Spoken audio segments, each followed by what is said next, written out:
give that to you, unless you want a rock star. I can put a rock star mic, okay.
Todd is on. Okay, we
Hello? Can you hear me now? How many fingers am I holding up? Can I have the clicker?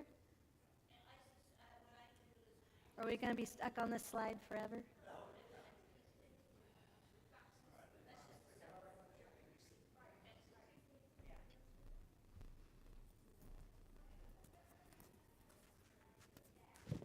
Okay.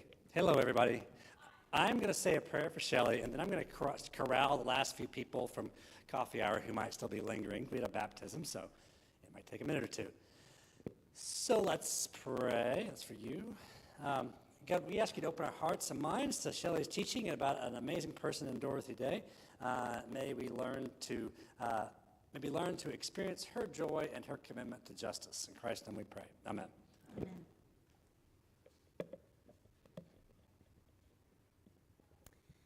Do we stand here and wait? You can stand wherever you'd like. But are you going to go get more people? I would suggest you get started, but it's up to you. I can go get more people. Okay. Okay. So Todd's, because I hear coffee hour is really great, that the snacks were provided by choir, and there's so many people in the choir that there's quite this festal feast going on. So I'll wait for a couple minutes, because you couldn't pry me out of there with a crowbar either. So Leonard Nimoy, amongst his many, I don't have any Leonard Nimoy jokes, but along the way, he made an album, and he was not good. So on March 26th, if you have Spotify or one of those other free, I suggest you look up Leonard Nimoy, because on the 26th, I will be playing his jazz album and remembering how bad it was. It was so bad, you will laugh. It is terrible. And so I mentioned it to the sound people in the back, and one of the gentlemen was shaking his head. How terrible, terrible. So it's half singing, half talk. Hopefully. So that's my one Leonard Nimoy. My one Leonard Nimoy. So while we're waiting, we'll find out that Dorothy Day, who's up here, was a journalist. And she wrote for a socialist newspaper. And she eventually shifted over from a socialist newspaper to a newspaper that she co-founded called The Catholic Worker. And you can find this online. All the past issues are online. Oh, I see more people coming. So, and you can find it online, and you'll find out in my presentation that I'm going to talking about that it originally sold for a penny a copy. And they sold it on the streets because the national newspapers did not cover the stories of the common worker, the blue-collar worker, the immigrants, the migrant, people who worked in the fields. They didn't cover the stories of the common worker. And you might say that that's still true today. But this newspaper is still published, and I went online to catholicworker.org. This cracks me up. They still sell it for 1 penny. This came out in 1933 for a penny a copy. They sold it on the streets. You could not buy a subscription. You could not download it online. Guess what? It is not online now. You have to go to, some other Catholic group that you can download it. And you have to call a phone number in New York if you want to get a subscription. It's 25 cents a year for a subscription. You call a phone number or you send a piece of mail with a stamp on it to get, I just want to do that, to get a copy. How I'm going to cancel my subscription, God knows.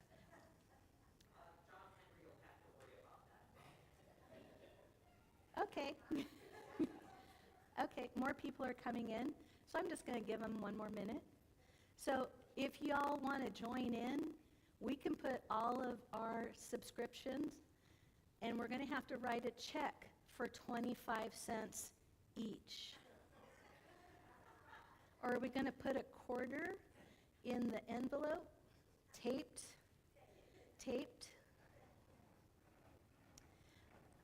I find it charming. I do. So I'm going to have a copy. We're going to talk about this, but I'm going to have a copy up front. I downloaded this off this worldwide internet thing, which the Catholic Worker only somewhat begrudgingly chooses to interact with. Excuse me? God knows. Literally, God knows. I think it's now every other month. Yeah. We can keep up. We can keep up. So it's 11:30.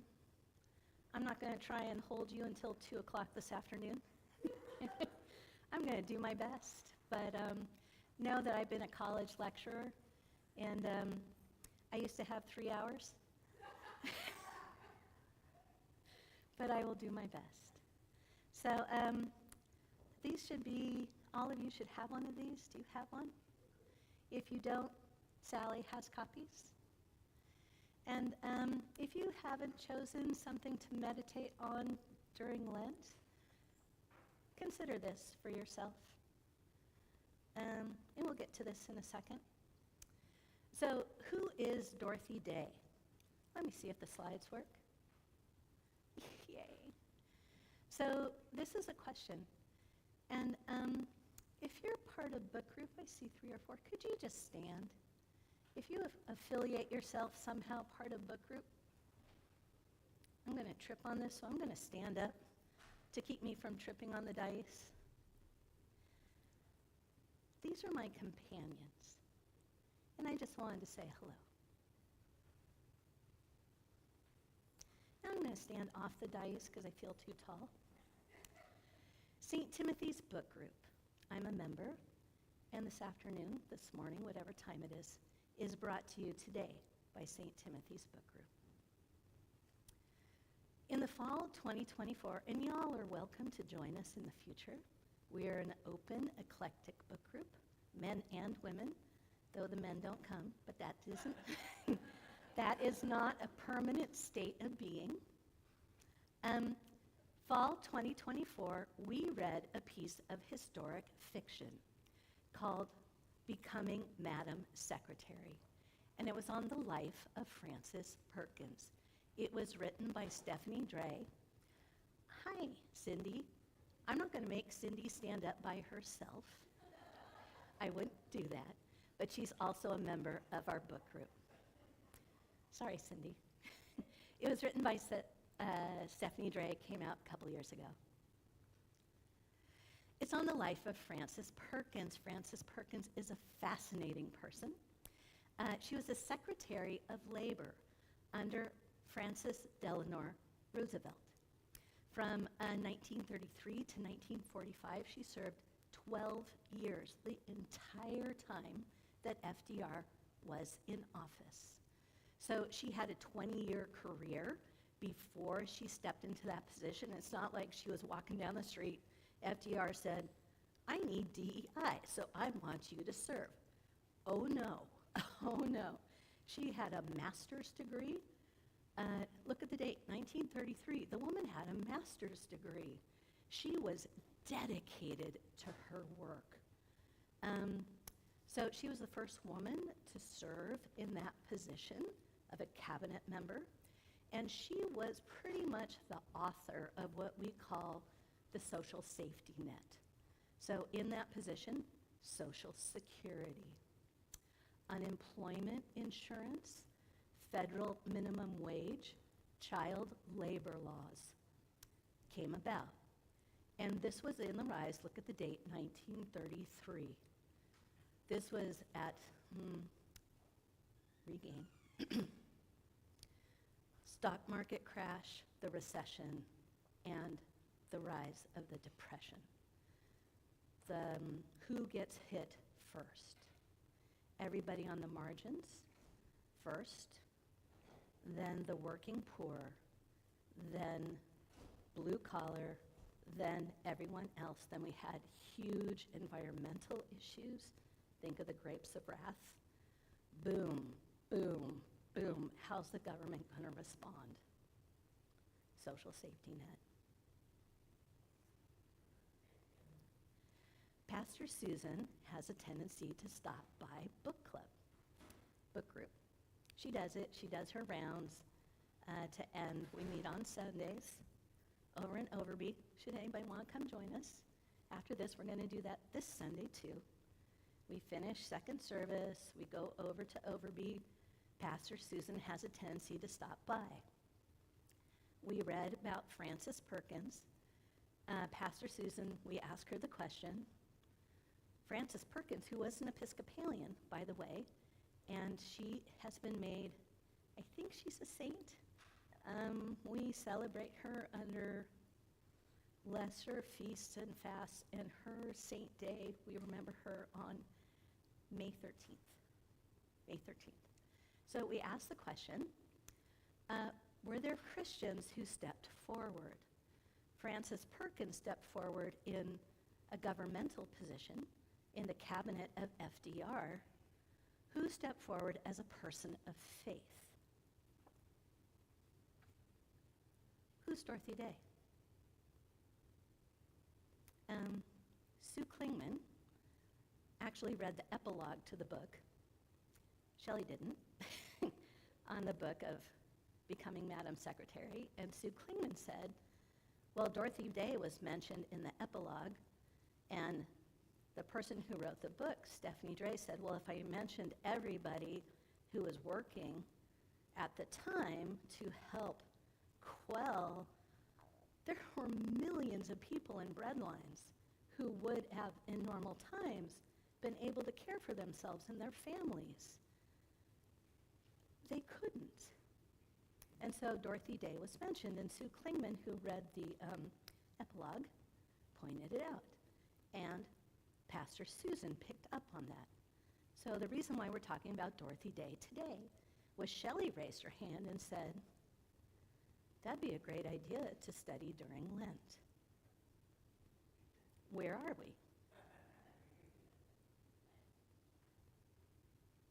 Who is Dorothy Day? Shelley, being Shelley. Google. I don't know who Dorothy Day is. I'm a woman of the church. Why am I learning about Dorothy Day now?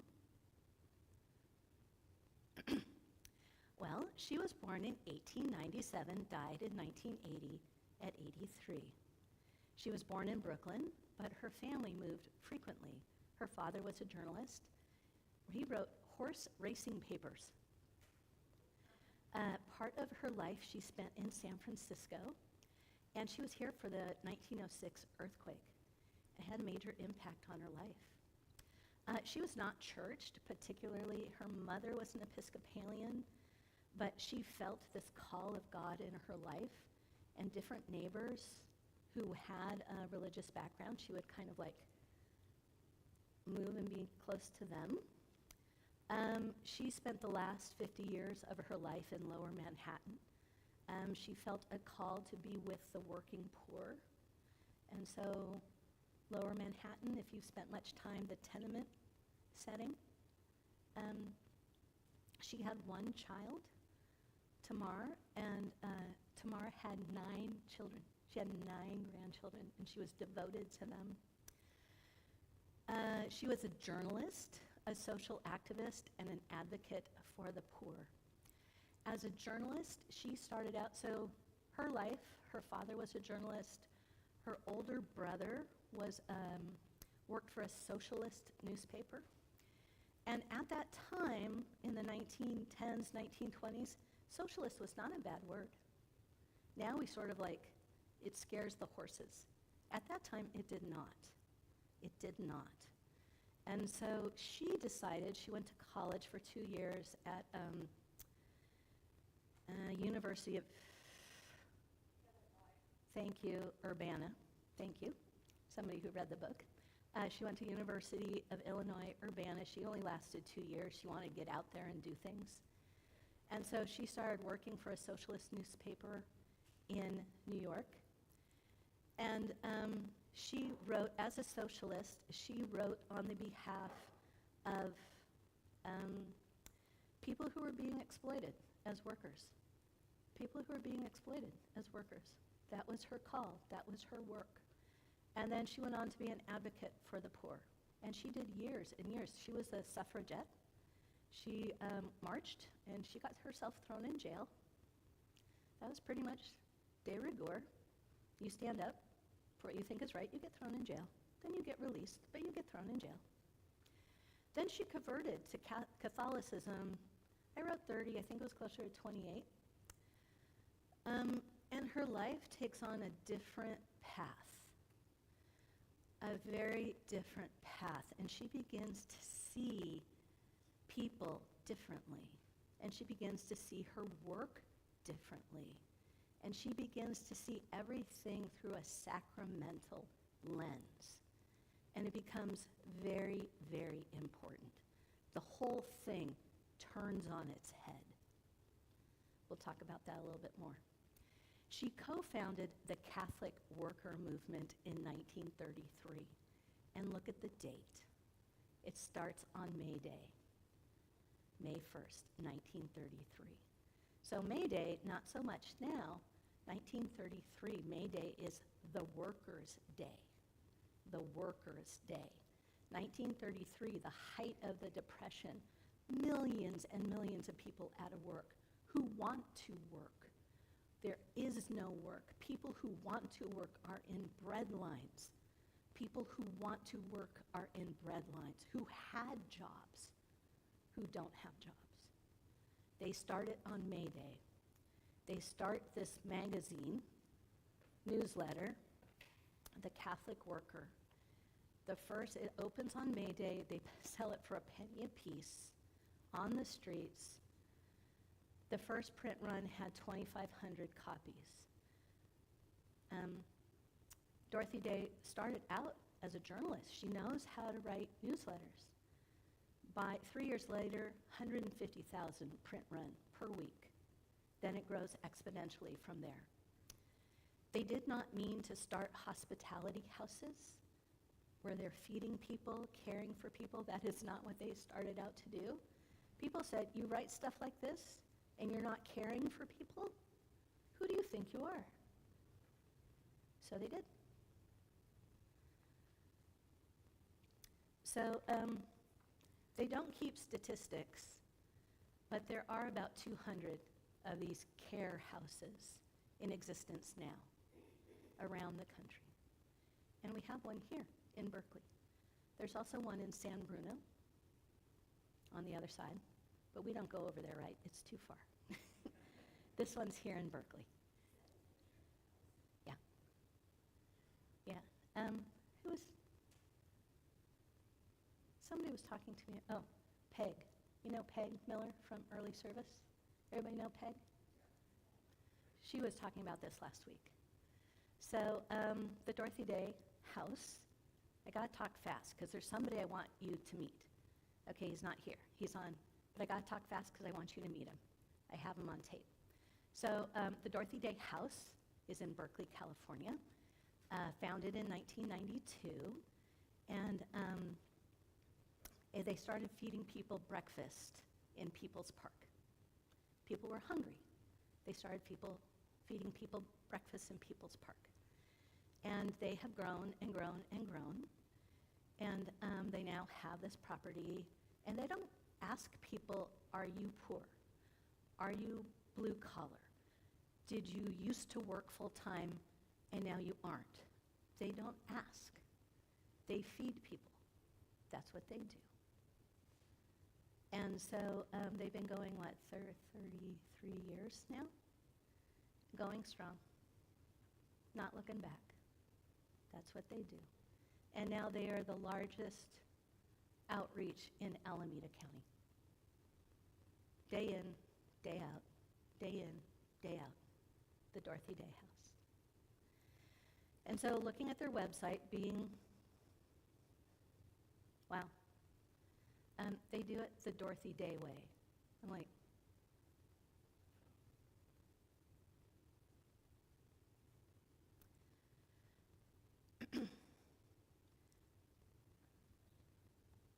what is a human being?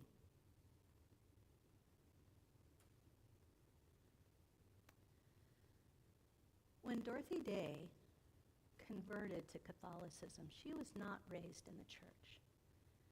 She was not a cradle Episcopalian. She was not a cradle Catholic. She converted.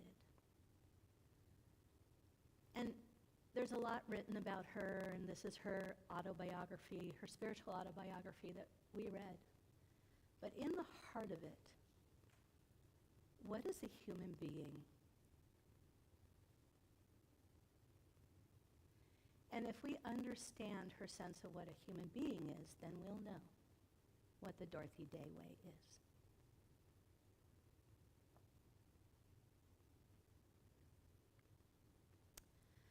The Long Loneliness is a spiritual autobiography. It's the book we chose. It's not an easy book. This is not an easy reader. I'm sorry. I'm sorry, we could have chosen an easy one. I'm sorry, there's like a half dozen books out there. But this is in her own words. She wrote it in 1952. She went on to live for another 30 years. And later in life, she's got thrown in jail a lot because she took her understanding of life and the sacredness of life further. And she protested war. Our intervention in war, our intervention in the Vietnam War, because oftentimes, and I'm not going to debate our own positions on war or whether the U.S. should have been involved in war, that's too much. And, I'm used to a 3-hour platform. That's not my platform today. Oftentimes, it's the blue collar, the marginalized who end up being cannon fodder in wars. And she protested. So we read The Long Loneliness, a spiritual autobiography. And if you were in this room, you could write one too. You have your own autobiography to write, as do I. What called you here? How does God have a hand in your life?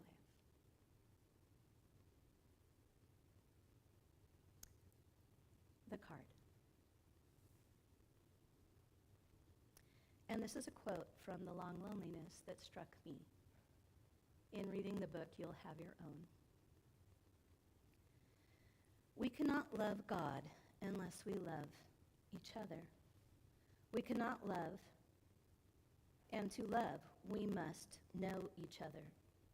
We know him in the breaking of the bread, and we know each other in the breaking of bread, and we are not alone anymore.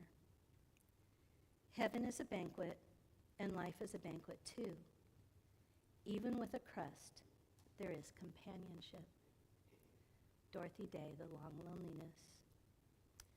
And I'm going to keep this near me for the rest of Lent. I invite you to do the same. Mark Doblmeier is a filmmaker of Journey Films. And I should have told you about the Revolution of the Heart.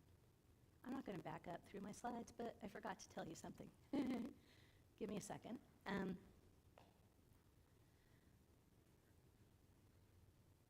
Dorothy Day, when she converted to Catholicism, and she chose to devote her life to the poor.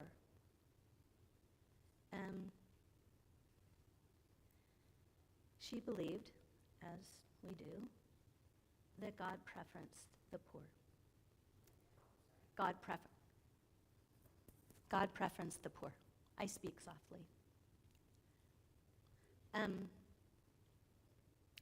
To do her work as a converted Catholic, she went to Mass every single morning. And she prayed 3 hours a day. And I have ventured forth and have been involved lightly in several feeding the poor type.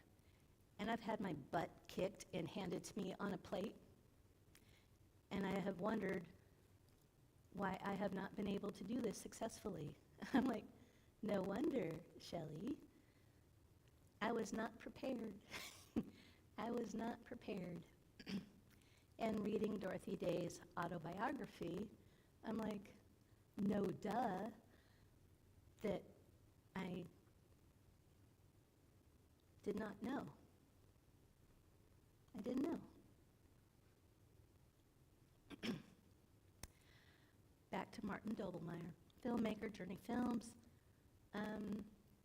put together a documentary called Revolution of the Heart, the Dorothy Day story. It is on PBS, first aired March 2020. This is the guy I want you to meet. And there is, you can't see this, nor can I, but this is the screenshot from PBS. I would really like you all to race home. Find this on PBS. Whatever it takes, passport, whatever. I found it on a $5 donation a month to PBS, support your local KQED.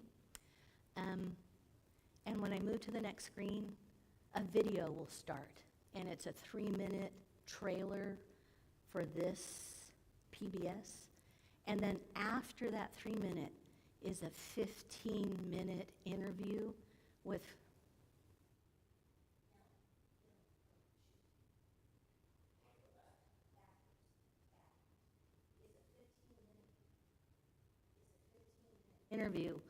Mark Doblmeier.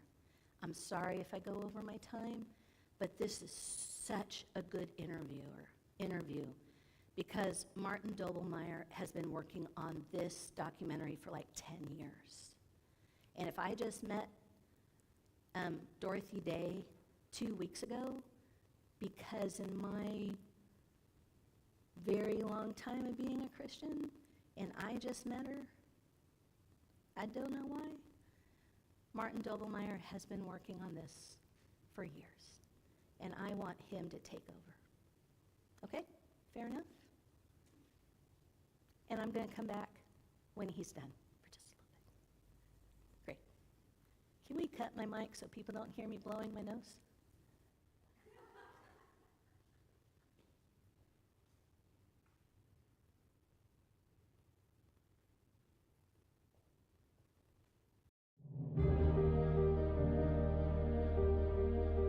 In many ways, Dorothy Day was a typical grandmother. I see my grandmother as someone who was very ordinary, but also very extraordinary. I mean, I understood that she was different. Different because Dorothy Day was so often on the front lines, protesting war and nuclear buildup, creating houses of hospitality for the hungry and homeless, and earning her place on the FBI watch list as a dangerous American. Yeah, Dorothy Day is a big troublemaker. As a young journalist, Dorothy Day campaigned for those in need. Her work keeps putting her front and center in the social movements of the time. She wrote about workers' rights, child labor. She was attracted to communism, believing it was a way to improve people's lives. All part of a chapter in her own life that would leave its scars. But with the birth of her daughter, Dorothy Day turned from communism and converted to the Catholic faith. There, she discovered a path that for nearly a half-century led her to become one of the greatest champions for the poor America has ever known. She thought if communism is radical, why shouldn't Christianity be radical? This is radical. My grandmother always said that she never meant to start houses of hospitality. She never meant to open up soup lines. But what happens when you start writing about these things, people show up at the door. She wanted the people to exercise their own sense of personal responsibility. You see something that needs to be done, you do it. But accepting the biblical challenge to be peacemakers also compelled her to become a pacifist without compromise, to use her Catholic worker movement and the newspaper she founded to resist America's intervention in any war. Many believed her behavior was un-American. She did describe herself as an anarchist. There's an anarchist dimension to her Christian witness. Some of the most profound and most rewarding demonstrations that culminated in arrests were with the Catholic worker community. I think of Dorothy Day as a firecracker that never goes out. Now this grandmother and anarchist may well be declared a saint. We'd love to see Dorothy made a saint. For both American middle-class people and for Catholics, they recognized that something extraordinary was going on. They weren't quite sure what to do with it. She annoyed people because she challenged them. She would say, don't call me a saint. I don't want to be written off that easily. Well, I think if you take the Lord's words, you'll find they're pretty rigorous. The Sermon on the Mount may be read with great enjoyment, but when it comes to practicing it, it really is an examination of conscience to see how far we go.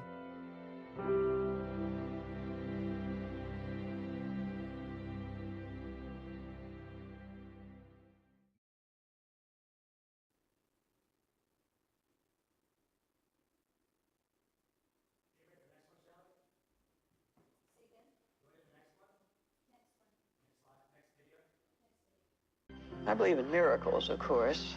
I believe that perhaps someday there may be mutinies large enough to bring an end to war. Who knows what will happen? I'm Colleen Deli. Welcome to Conversations with America. When Pope Francis addressed Congress in 2015, he spoke about 4 great Americans: Abraham Lincoln, Dr. Martin Luther King Jr., Thomas Merton, and Dorothy Day. Perhaps the least famous of the group, Dorothy Day was the founder of the Catholic Worker Movement. She operated the Catholic Worker newspaper and opened houses of hospitality that provided food and clothing to people in need. The group remains at the forefront of nonviolent agitation against war and nuclear weapons, and Day's canonization cause is being considered by the Catholic Church.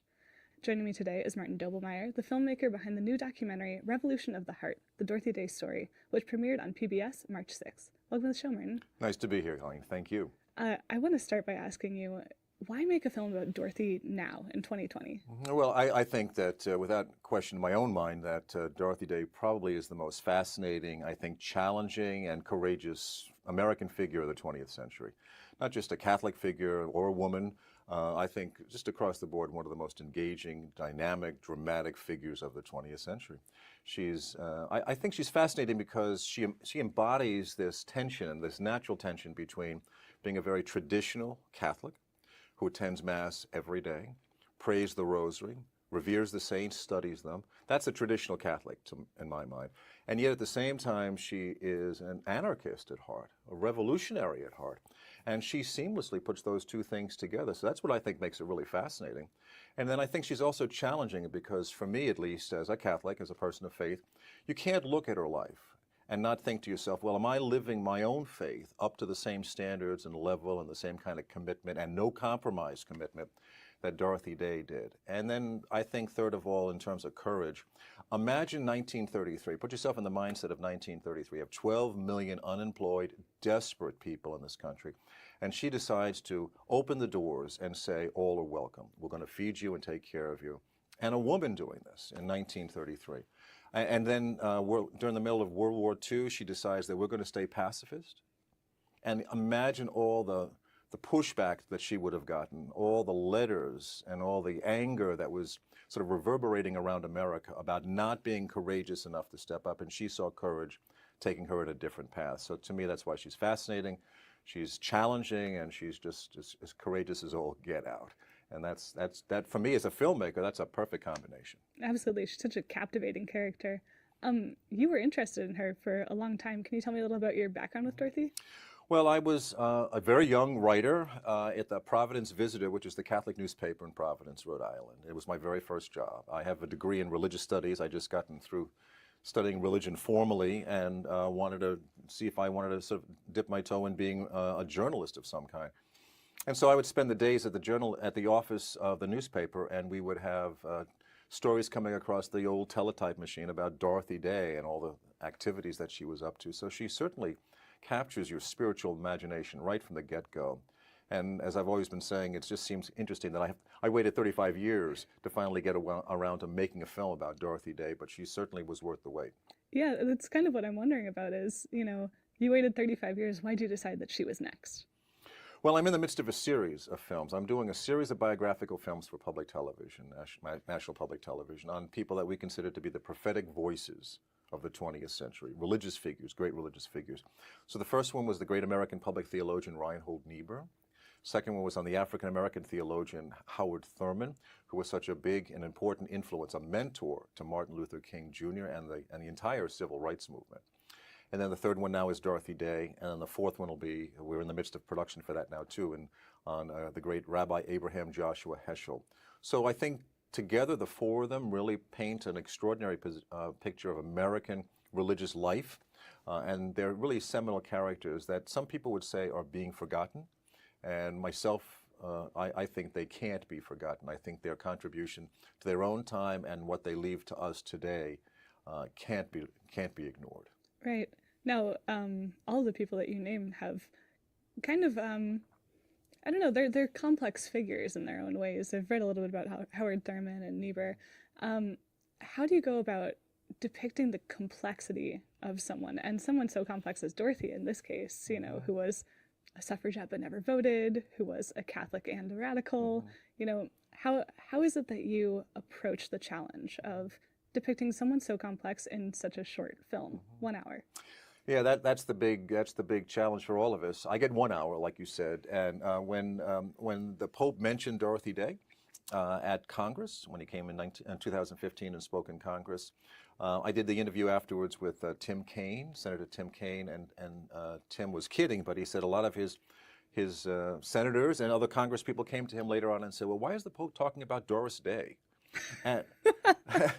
And so, but that's like a wake-up call for me to say, the truth of the matter is I may have all this background in religion, and I got a sense of who she is and the nuances of who Dorothy Day is, but the truth of the matter is the average person on the bus doesn't have a clue. That's right. And the first thing that I have to do is I have to convince them to care, to actually get wrapped up in the story in the first three minutes. That's why we we create these opens to the film that we're sort of laying it all out, very quick paced, to say, look, here's somebody that you really should be thinking about, especially if you consider yourself a person of faith, no matter what faith, but if you consider yourself a person of faith, look at how she lived her life.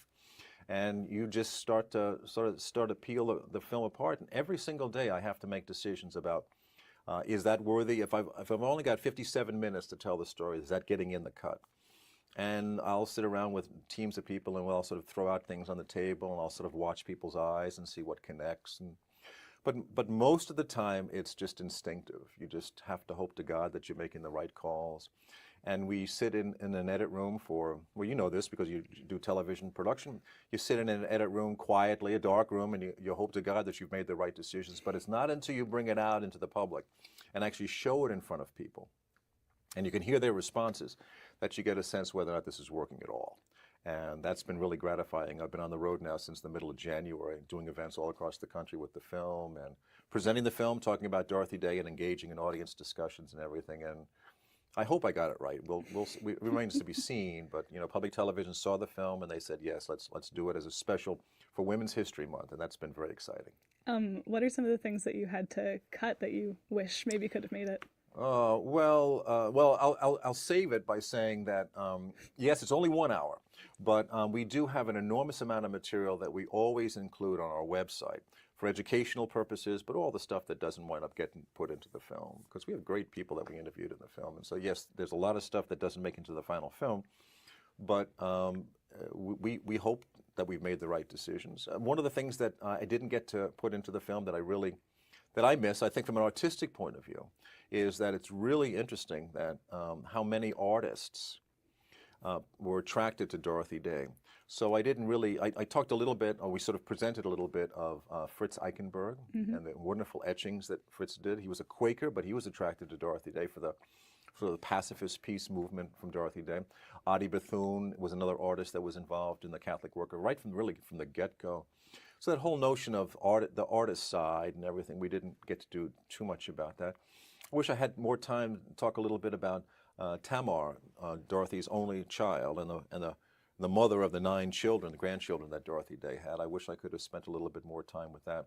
But overall, hopefully in an hour, millions of people will get a glimpse into the life of Dorothy Day, and they'll see not only who she is, but how she thought, her own background. One of the things I like to spend time talking about, and because it's of particular interest to me, is how she becomes the person that she is. And a lot of that for her is reading. The people that she read had a huge impact on her life. So some of the other characters in this series, like I mentioned, Howard Thurman, his grandmother was a huge influence in the spiritual formation for him. His grandmother was born enslaved. And she, not until she's in her 20s is she actually freed after the Civil War. But Howard Thurman would always talk about how his grandmother taught him more about God, faith, religion than he ever learned in theology school. Well, it was different for Dorothy Day. She didn't have that kind of personal background when she was growing up. She didn't have a mother and father who were teaching her. She had to go off and do it on her own.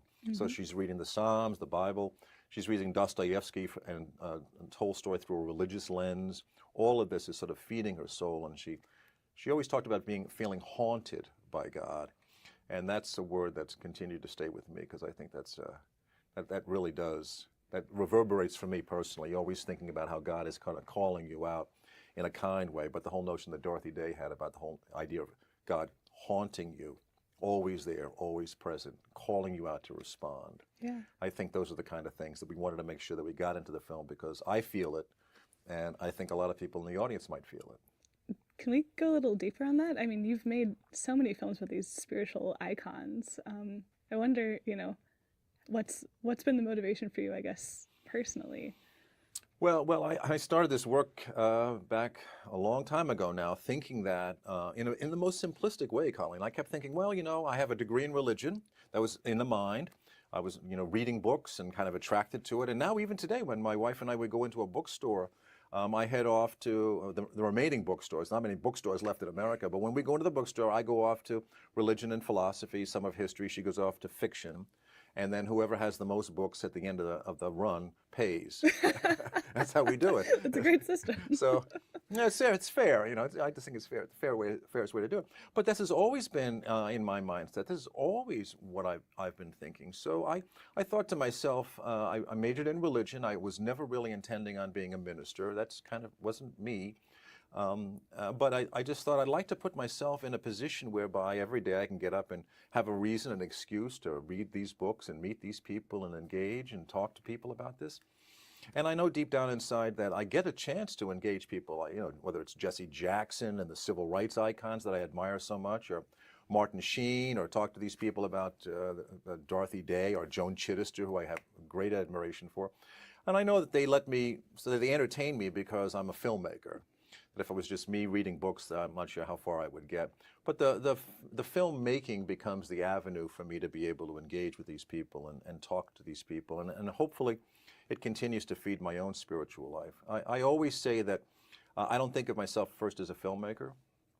I'm pretty clear about that.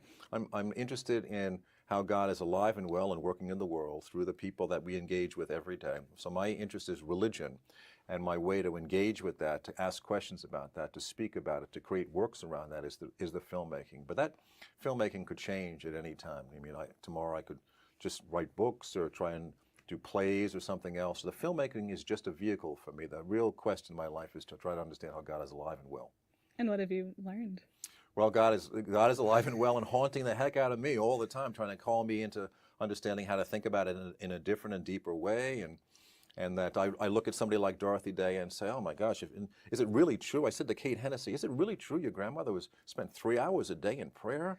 How does that happen? Right. She was so busy. How do you get that done? And I was just with Simone Campbell from Network the other day, and we did an event together. She's terrific, and she was saying, well, now I feel bad. She says, I feel humbled because I spend an hour a day in prayer, she said, and I think now I'm looking at Dorothy Day, and she spends 3 hours. Where am I going off wrong?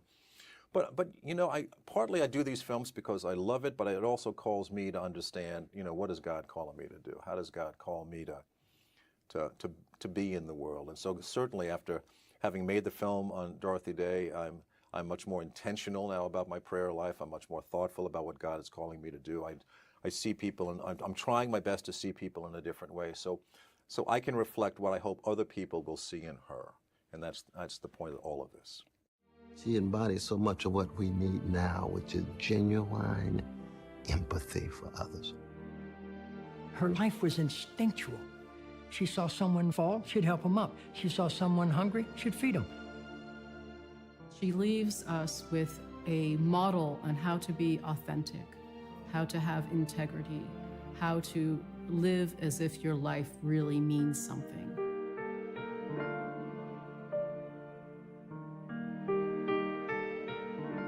And she would say, don't call me a saint. I don't want to be written off that easily. The best documentaries, the best biographies, when you're trying to show a person, they're not just a Wikipedia page, right? They're not just going through, a person's life in order. The best ones say something about a person. What is it that you wanted to say about Dorothy with this film? Oh, that we're living at an age, I think, when, especially if you only look at the media, you'd be convinced that religion is just run through with hypocrisy. And that there's such disappointment. I talk to people who are disappointed every day in how their religious characters behave, how people who purport to be one way and maybe wear the garb of a particular kind of religion, deeply disappoint them. You and I had a conversation about Jean Vanier, who was one of my big heroes. Mine too. And I was crushed to hear the story of what had happened to Jean Vanier. And in some ways, I staked my early career on the story of Jean Vanier, and so I feel in some ways robbed about it. Your first documentary was on him, right? My first documentary was called The Heart Has Its Reasons. I spent weeks in France with Jean Vanier, came back a champion of Jean Vanier, and remained that until a couple of weeks ago when we found out that everything that he was doing behind closed doors was sinful. And I'm still reeling from that. Me too. And so I think those people who decide that they want to announce publicly that they're living a life that God calls them to live, set a standard for us to look at. When they fall really hard.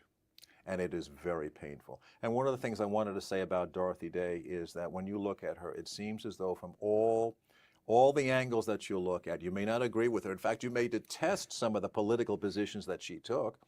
But the truth of the matter is that I think, as it stands right now, is one of the most authentic lives of faith you can possibly imagine. And so despite the fact that you may not agree with her on everything, you can't help but admire her.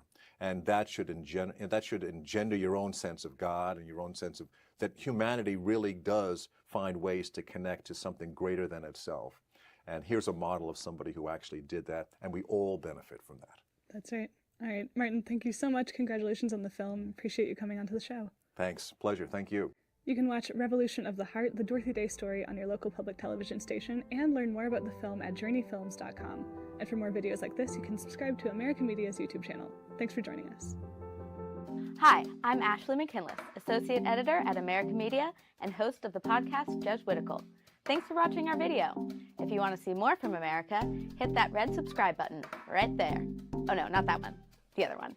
Nice. You're the best.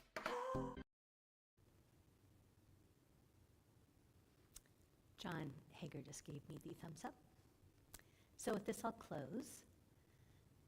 Y'all are invited to book club next month. Sunday, April 13th, we are looking at the book, Autobiography of Supreme Court Justice Ketanji Brown Jackson, on Palm Sunday, titled Lovely One. So y'all are welcome. Are there any questions that you might have for us? Our snacks are really good, if that's a question. Today we are having, I made them, actually, I cannot take credit. My husband is the cook of our home.